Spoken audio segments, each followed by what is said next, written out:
ইন্নানিল্লাহ। ঈদের আনন্দ কি তবে বাংলার মানুষের জন্য কেবলই এক লাশের মিছিলে পরিণত হলো? রাজবাড়ির দৌলতদিয়া ঘাটে যা ঘটেছে তা দেখার পর আপনার বিবেক কি এখনও চুপ থাকবে? যখন চারদিকে ঈদের খুশি শেষে কর্মস্থলে ফেরার কথা, ঠিক তখনই এক মর্মান্তিক দুর্ঘটনায় ৫০ জন যাত্রী নিয়ে পদ্মা নদীর গভীর অতলে তলিয়ে গেল একটি চলন্ত বাস। চোখের পলকে এক একটি পরিবার কিভাবে ধ্বংস হয়ে যায় আজ তার সাক্ষী হলো পুরো দেশ। কিন্তু সবচেয়ে ভয়াবহ আর কলিজা কাঁপানো তথ্যটি কি জানেন?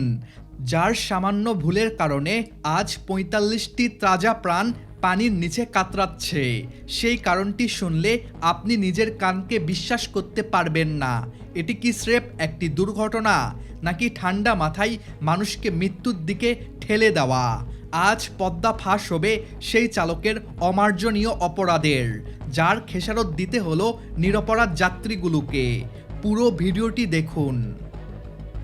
বুধবার বিকেল ৫:১৫টার দিকে দৌলতদিয়া ৩ নম্বর ফেরিঘাটে সৌহার্দ্য পরিবহন নামের সেই বাসটি নিয়ন্ত্রণ হারিয়ে সরাসরি পদ্মা নদীতে ঝাঁপিয়ে পড়ে।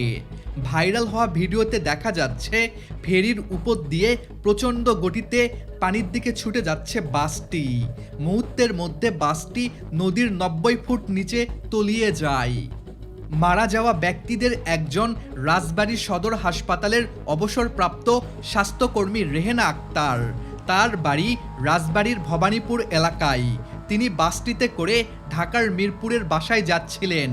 তার সঙ্গে ছিলেন মেয়ে সাবা, ছোট ছেলে রাইহান এবং একমাত্র নাতি। সাবা ঢাকা মেডিকেল কলেজ হাসপাতালের চিকিৎসক, রাইহান জাহাঙ্গীরনগর বিশ্ববিদ্যালয়ের অর্থনীতি বিভাগের শেষ বর্ষের শিক্ষার্থী। তারা সবাই বাসের ভেতর বসা ছিলেন। পরে বাসের জানালা ভেঙে মেয়ে সাবা তার মাকে নিয়ে বেরিয়ে আসেন, কিন্তু রেহেনা আক্তারকে বাঁচানো যায়নি। এবার শুনুন সেই হাড় হিম করা তথ্য। কেন বাসটি নদীতে পড়ল? প্রত্যক্ষদর্শী এবং বেঁচে ফেরা যাত্রীদের ভাষ্য মতে, বাসটি যখন ফেরিতে ওঠার প্রস্তুতি নিচ্ছিল তখন মূল চালক বাসে ছিলেন না। তিনি সামান্য একটি পান খাওয়ার লোভে বাসের স্টিয়ারিং ছেড়ে নিচে নেমেছিলেন। আর সেই সময় বাসের দায়িত্বে ছিল অদক্ষ এবং লাইসেন্সবিহীন এক হেল্পার। সামান্য এক খিলি পানের নেশা ৪৫টি প্রাণকে নিমিষে শেষ করে দিল। এই চালক কি জানতো না যে তার উপর ৫০টি মানুষের জীবনের দায়িত্ব ছিল? এই ধরনের মেন্টালিটি নিয়ে যারা গাড়ি চালায় তারা কি চালক নাকি ঘাতক? এই দেশে জীবন হাতে নিয়ে বের হওয়া ছাড়া আর কোনো উপায় আমাদের নেই। ঈদের সময় আসলে পরিবহন খাতের আসল পৈশাচিক চেহারা বেরিয়ে আসে। মালিকরা বেশি লাভের আশায় ড্রাইভারদের দিয়ে বিরতিহীনভাবে গাড়ি চালিয়ে নেয়। তাদের কোনো ঘুম নেই, বিশ্রাম নেই। মনে হয় যেন মানুষের জীবন তাদের কাছে স্রেফ টাকার মেশিন। অন্যদিকে ড্রাইভাররাও প্রতিটি ট্রিপ থেকে বেশি টাকা আয়ের আশায় সাধারণ যাত্রীদের জীবনকে তুচ্ছ জ্ঞান করে।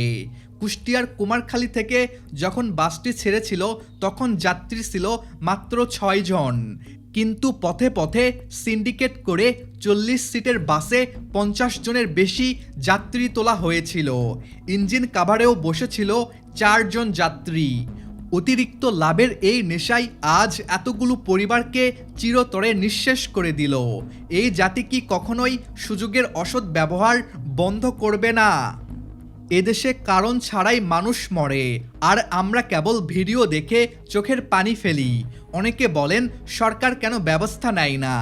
যেখানে চালক পান খেতে নেমে যায় আর হেল্পারকে স্টিয়ারিং দেয়, সেখানে প্রশাসনের নজরদারি কতটুকু সম্ভব?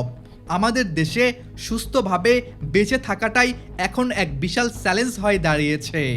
ফিটনেসবিহীন গাড়ি আর অদক্ষ চালকরা রাজপথে দাপিয়ে বেড়ায়। এগুলো প্রশাসনের নাকের ডগায় ঘুরে বেড়ালেও তারা কিছুই বলে না।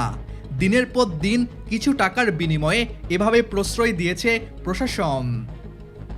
ঈদ মানে আনন্দ হওয়ার কথা ছিল, কিন্তু দৌলতদিয়া ঘাটে আজ তা পরিণত হলো জাতীয় শোকে। যারা হারিয়ে গেল তারা তো আর ফিরবে না, কিন্তু এই ঘাতক সিন্ডিকেটের কি কোনো বিচার হবে? আসুন আমরা সবাই মিলে আল্লাহর কাছে দুই হাত তুলে মোনাজাত করি, যারা এই দুর্ঘটনায় প্রাণ হারিয়েছেন, আল্লাহ যেন তাদের জান্নাতবাসী করেন। আর যারা এখনও নিখোঁজ রয়েছেন তাদের যেন অলৌকিকভাবে রক্ষা করেন। এই ভিডিওটি শেয়ার করে সবার কাছে পৌঁছে দিন, যাতে আর কোনো চালক এভাবে দায়িত্বে অবহেলা করার সাহস না পায়। নিজের এবং নিজের পরিবারের সুরক্ষায় সচেতন হন।